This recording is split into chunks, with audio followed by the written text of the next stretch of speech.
name is Ting. I'm an illustrator who started her digital art journey back in early 2020. I was very curious about what it takes to rank high on Google and also being in the top 20 Google searches. Currently, I am ranked number 18 on average. So I kind of want to share how I got there. So hopefully this will get your art in front of people, rank high on Google, be more credible, be more visible in the online space. So that way you can build a really strong online presence in the internet and just build your reputation as a reliable artist in your craft.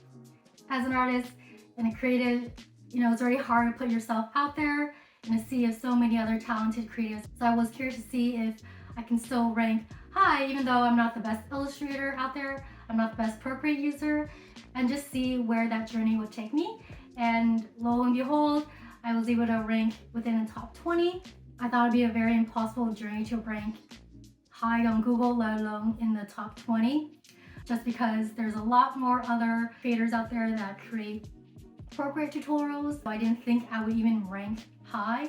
However, I did use this strategy to help leverage me in my work.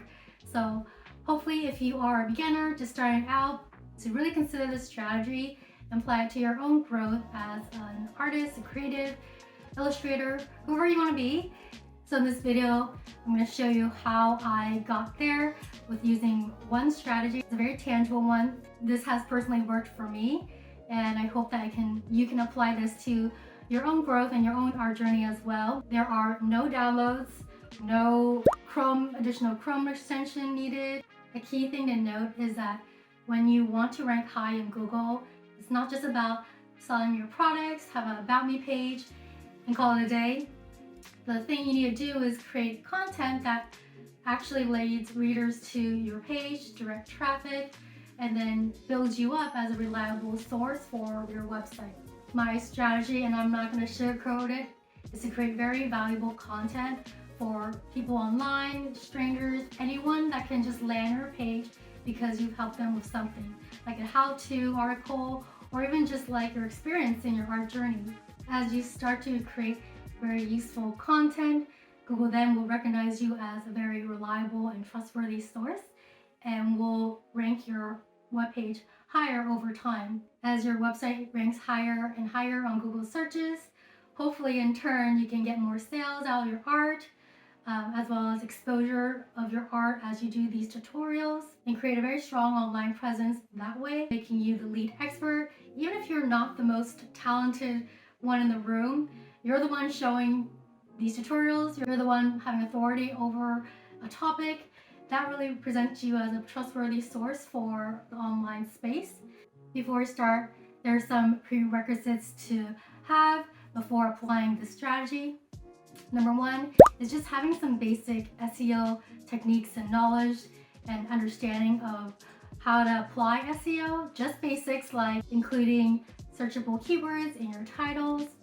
And the second prerequisite is to have a dedicated website where you can direct all your traffic from people looking for you online to potential collaborators. Have a dedicated website. So that way there is one page where Google will constantly keep going to and referring to, and that's how you're going to get that page to rank high on Google.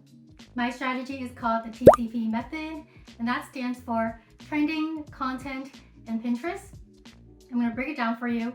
So the first one is trending, and what that really means is to find what's trending on Google right now.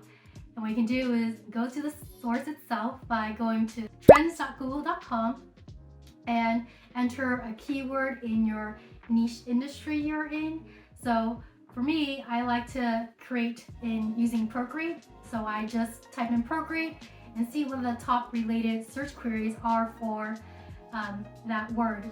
As of today's date, April 23rd, the top trending queries for Procreate include what's the cost of Procreate Dreams, what is Procreate Dreams, and this list is just so you can gauge what type of queries are being searched right now.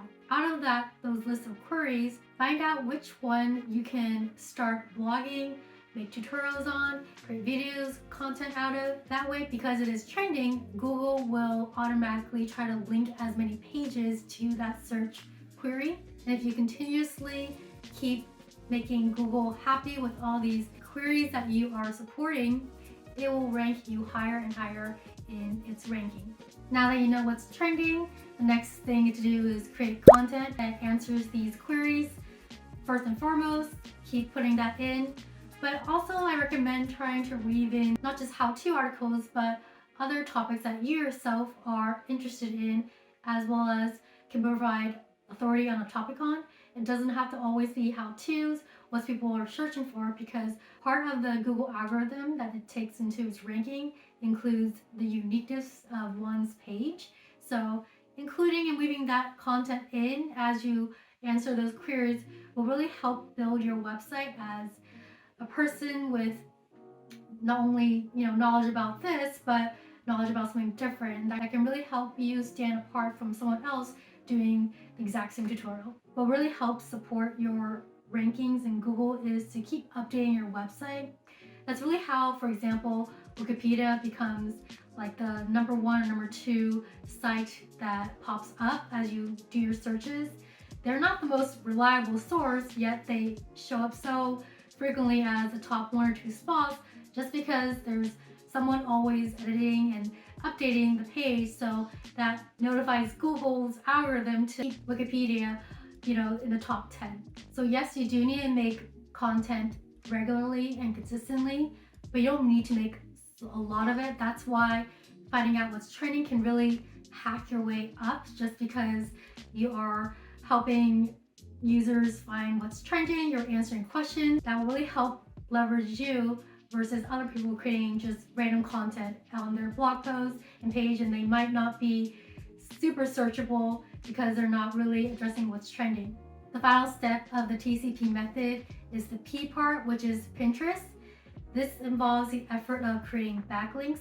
And what backlinks really is just links back to your website where you are wanting to rank high on Google searches. Pinterest in itself is a very powerful social media platform because it has built-in SEO tools. It is probably my number 1 source for creating traffic back to my own website. I really started aggressively pinning how-to tutorials, followed my strategy really last year, and the growth on my Pinterest has skyrocketed since then. Of course, you are at the whim of the algorithm. There was some dips in a certain period of time as I was doing this, but overall, the trajectory of growth has been positive. The beauty of using Pinterest is that it is free. You can create organic pins back to your blog posts, pins to your YouTube videos, pins back to anything you create, essentially, even an online shop. That way, it just kind of sprinkles your online presence using Pinterest, and a great way to support your effort in ranking high in the Google rankings. How it really relates to art using the TCP method is that you're really showing your art by not really showing your art. What that means is that you are showing your art through tutorials, ideas, entertainment in that space, while giving your art exposure in a way that's different than selling. That gives you more leverage to showcase your art this way and to reach audiences around the world. As you become a leading expert in your space or the go-to space for people to find you, then you can leverage that to sell your products, sell courses, sell anything else that way, versus someone else who just sells products on their page. Again, going back to what I said earlier, is to build yourself as a very trustworthy source, so people can get on your newsletter, people can buy your stuff. That can really show who you are as an artist and what you can really create for them and how you can support their own art journey as well. Kind of like what I'm doing here. Applying the TCP method does take time. It's not just going to happen one day and bam, you're in the top 20. Build the reps in and create content. The industry standard is about 6 to 8 months, but really I didn't really see growth until 2-ish, 3-ish years later. I do have a free worksheet for you to download. Check that out in the link in the description. It's a worksheet that shows the TCP method more broken down, explaining definitions, some techniques to apply it. So feel free to head over down there to check the link out. Let me know in the comments if this video was helpful for you. if you started applying the CCP method. Thank you so much for watching. I'll see you in the next one. Bye.